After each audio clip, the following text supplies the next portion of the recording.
Alrighty, ladies and gentlemen, welcome to the last part of the Constitution review. We're gonna go over some concepts in this video. In part 1, we went over the Constitutional Convention. In part 2, we went over the structure of the Constitution.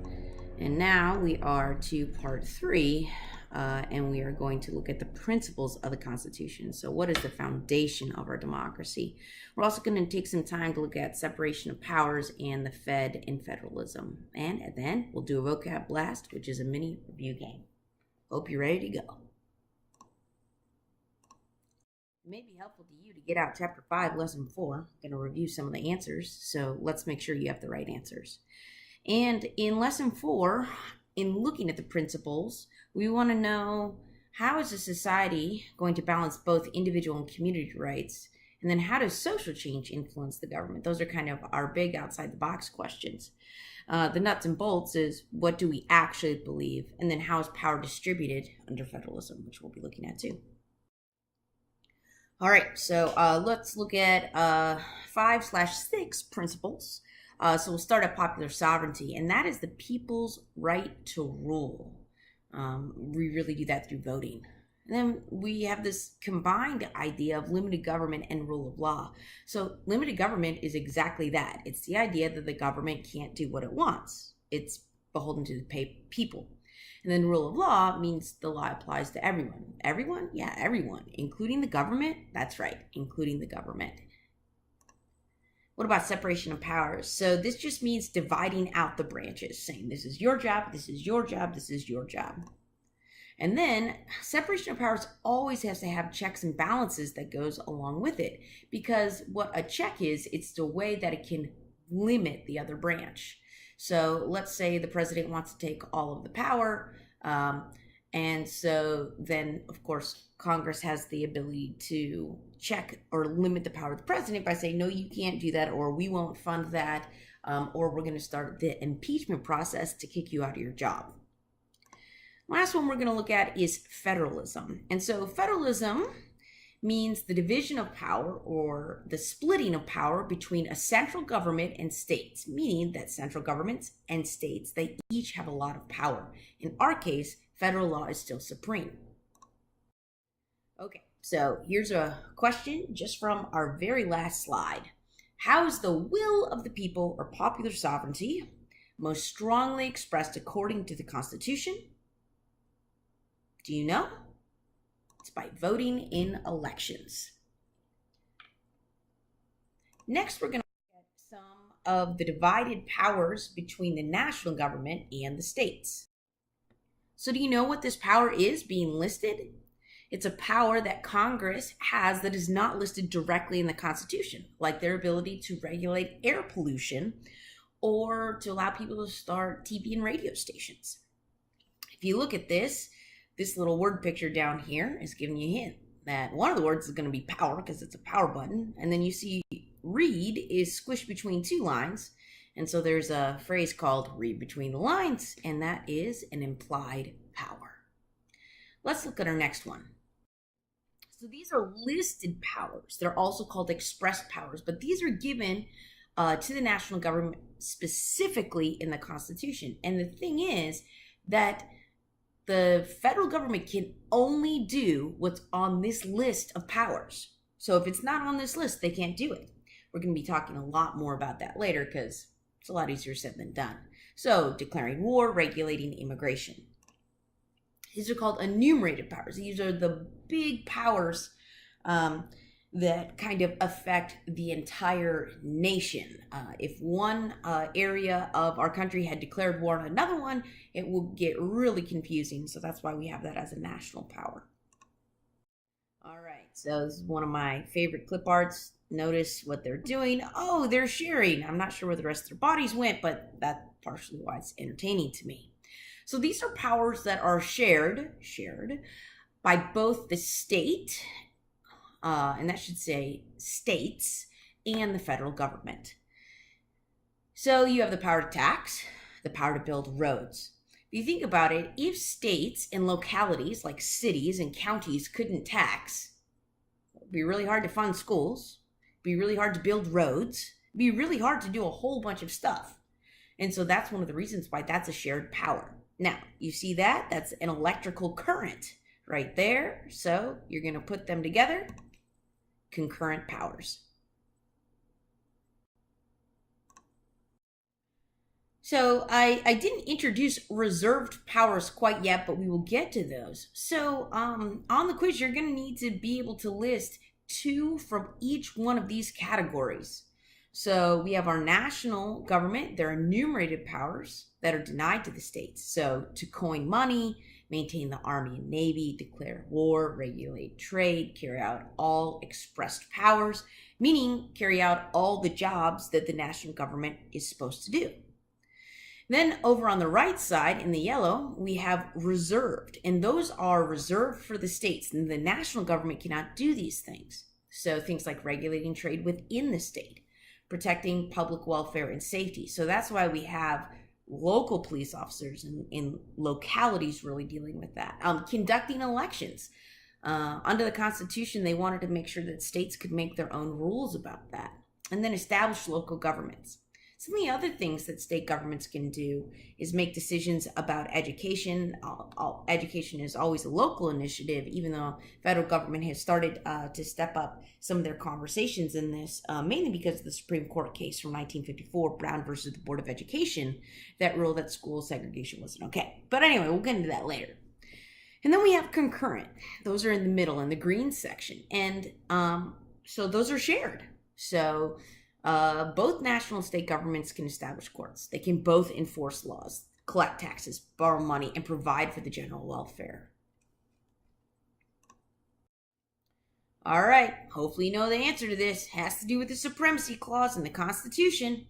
So, which has the highest state law? Sorry, which has the highest authority? State law, federal, or the Constitution? Do you know it?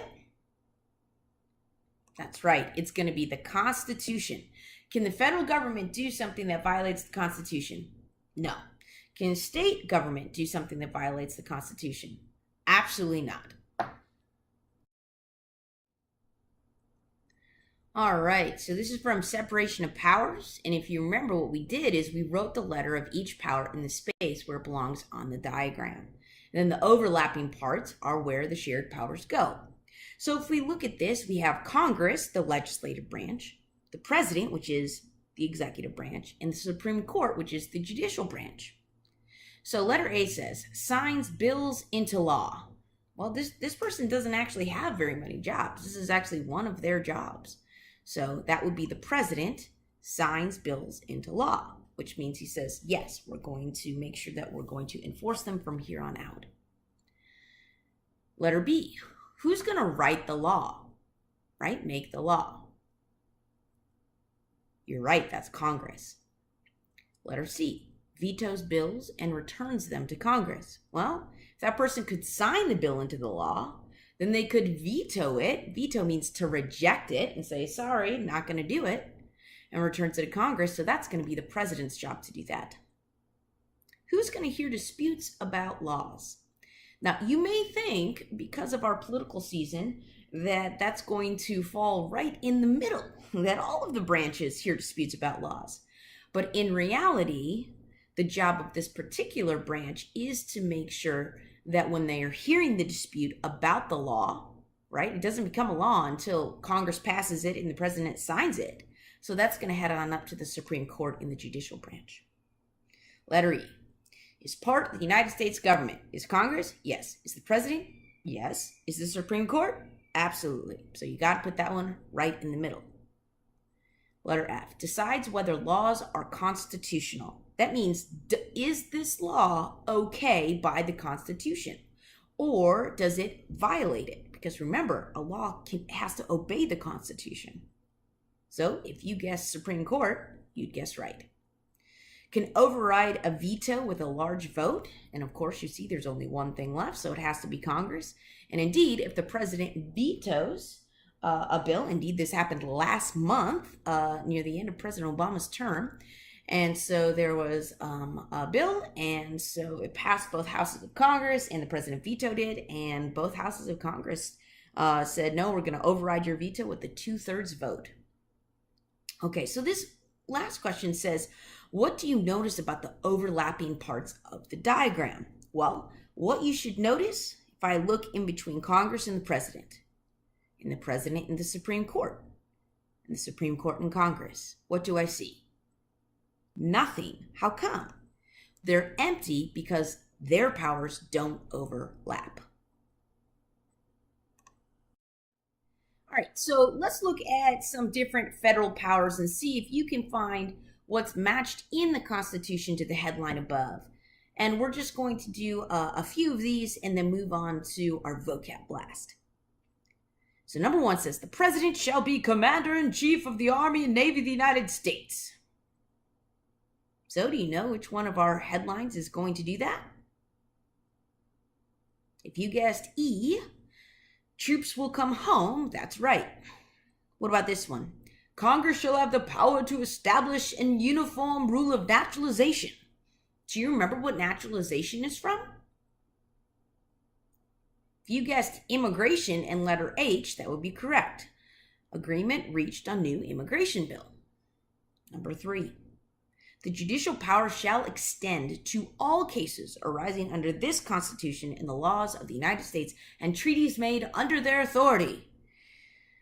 It's a really fancy way of saying C. Supreme Court to decide if new ban is constitutional. So if you look, it says judicial power, that's the power of the Supreme Court, extend to all cases, right? So that means this is a supremacy clause, meaning they're the highest law in the land. And number 4, Congress shall have the power to coin money. This one's kind of easy because there's only, one really that even makes sense there. And so that would be number 4. I'm sorry, we're on number 4. That would be letter B. Congress says print more $2 bills. Okay, are you ready for your vocab blast? So what's going to happen is I'm going to give you the definition and you're going to think of the word in your head and then you can say it out loud. Okay, ready? Let's go. All right, powers in the Constitution not given to the national government, powers kept by the states. Do you have it? These are reserved powers. Great job. See, the waiter leading you to your reservation and somebody not being, very outspoken, they're shy or reserved. Next. The first 10 amendments, additions to the Constitution that gave Americans many freedoms. And if you look, I have some bills and a whole bunch of arrows pointing right. And so therefore, woohoo, this is the Bill of Rights. A group of individuals or state governments that loosely join together. That's a confederation or a confederal system. This next one is one of the primary concepts of our democracies. It says the distribution and balancing of power among different branches of government so that no one branch is able to dominate the others. Now, you may be thinking that the abbreviation of this is SOP, but that would not be correct because what we're looking at is how do you limit other branches? And so that's going to be checks and balances. Alrighty, Article 6, VI 6 of the Constitution, it says federal law is over state law if there is a conflict. And so if you look at the picture, the national law is above the state law. And so what's this going to be? Supremacy clause. I don't know why I say it like that, but I do. This is the rule book for the government to follow. Quite simply, it's the Constitution. Okay, what's that beginning really long sentence of the Constitution called? Do you have it? It's the preamble. All right, what is in addition to a document? Remember, this is one of our parts of the Constitution. This comes after the preamble, and it comes after Articles 1 through 7. And we have 27 of them today. This is going to be an amendment. Okay, these are listed powers given to the national government by the Constitution. They are also called expressed powers, it's like the government to, like the power of the government to declare war. If you guessed enumerated powers, you got that right. Okay, so which branch of government makes the law? Ooh, can you also tell me what article of the Constitution it's found in? If you guessed legislative, Article 1, you'd be right. Next, we have the division of power among branches. In the United States, power is divided between legislative, executive, and judicial. And if you look at the picture, there's walls in between, even though in reality there isn't. What is it going to be? Separation of powers. Very good. All right. Throwback Monday. This is the first united government of the United States. What do we call that government? The AOC, Articles of Confederation. Which branch of government interprets or explains the law? That's the judicial branch. Do you remember what article of the Constitution it is? It's Article 3.